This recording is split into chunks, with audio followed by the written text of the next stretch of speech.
या व्हिडिओमध्ये मी तुम्हाला एका अशा ॲपबद्दल सांगणार आहे, जे ॲप तुमच्या मोबाईलमध्ये असणे अत्यंत आवश्यक आहे. तसेच या ॲपमध्ये आपण काय-काय करू शकतो आणि ते कसे वापरायचे, हे सुद्धा या व्हिडिओमध्ये मी तुम्हाला पूर्णपणे सांगणार आहे.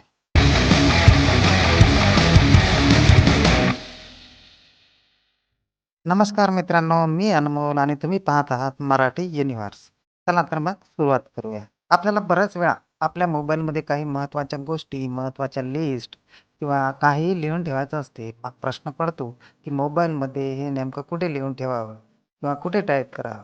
त्यासाठी आपल्याला Google कीप या नावाचे ॲप खूपच उपयोगी पडेल.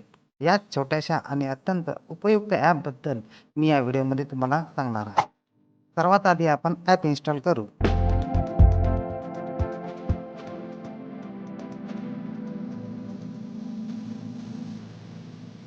ॲप इन्स्टॉल झालं आहे. आता ओपन करू.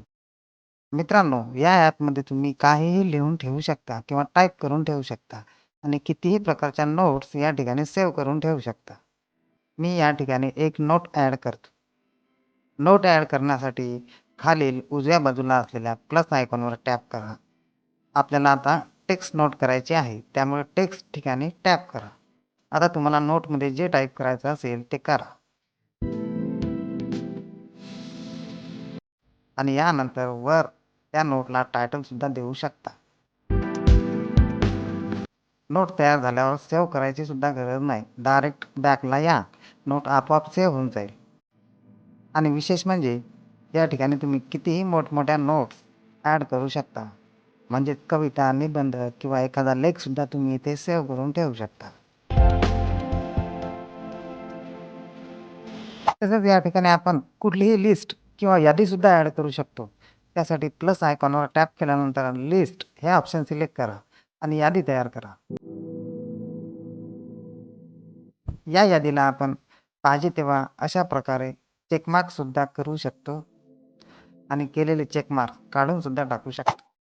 तशाच प्रकारे या ठिकाणी आपण ड्रॉइंग नोटसुद्धा ॲड करू शकतो. त्यासाठी प्लस आयकॉनवर टॅप केल्यानंतर ड्रॉइंगवर टॅप करा. आता तुम्ही इथे काहीही ड्रॉ पण करू शकता. आणि त्यासोबतच नोटसुद्धा ॲड करू शकता. तसेच या ठिकाणी तुम्ही प्रत्येक नोट्सला वेगवेगळ्या प्रकारचे लेबल्ससुद्धा लावू शकता. त्यासाठी आधी तुम्हाला लेबल्स तयार करावे लागतील. लेबल तयार करण्यासाठी टॉपला लेफ्ट साईडला असलेल्या 3 लाईन्सवर टॅप करा आणि क्रिएट न्यू लेबलवर टॅप करून लेबलला नाव द्या आणि राईट मार्कवर टॅप करा. अशा प्रकारे तुम्हाला हवे तितके लेबल्स तुम्ही या ठिकाणी ॲड करा. त्यानंतर ज्या नोट्सला तुम्हाला एखादे लेबल ॲड करायचे आहे, त्या नोट्सला लाँग प्रेस करून सिलेक्ट करा आणि टॉपला असलेल्या लेबल आयकॉनवर टॅप करून तुम्हाला हवे असलेले लेबल सिलेक्ट करा. अशा प्रकारे तुम्ही बाकीच्याही नोट्सला लेबल्स देऊ शकता. म्हणजे नोट्स शोधताना तुम्हाला खूप सोपं जाईल. समजा तुम्हाला एकाच लेबल्सच्या सर्व नोट्स बघायच्या असतील, तर वरील 3 लाईन्सवर टॅप करून लेबल्समध्ये जाऊन तुम्हाला हवे असलेले लेबल सिलेक्ट करा. म्हणजे तुम्हाला ते लेबल असलेल्या सर्व नोट्स या ठिकाणी दिसतील. जर काही महत्त्वाच्या नोट्स तुम्हाला हायलाइट करायच्या असतील, तर त्या नोटला तुम्ही वेगळा कलरसुद्धा देऊ शकता. ज्या नोटला तुम्हाला वेगळा कलर द्यायचा आहे, ती नोट सिलेक्ट करा.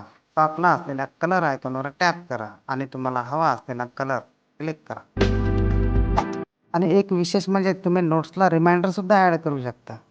जर तुम्हाला एखाद्या नोटला रिमाइंडर द्यायचा असेल, तर त्या नोटला लाँग प्रेस करून सिलेक्ट करा. टॉपलाच असलेल्या रिमाइंडर या आयकॉनवर टॅप करून वेळ सिलेक्ट करा.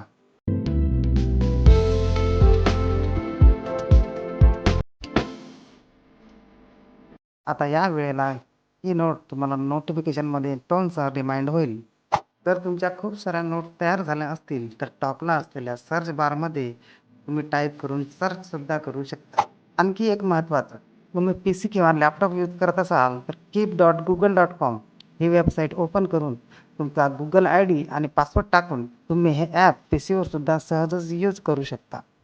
हे छोटंसं आणि अत्यंत उपयुक्त असं ॲप तुम्हाला कसं वाटलं ते कमेंटमध्ये नक्की सांगा. तसेच व्हिडिओ आवडला असेल तर लाईक करा आणि अशाच प्रकारच्या व्हिडिओसाठी सबस्क्राईब करा. धन्यवाद.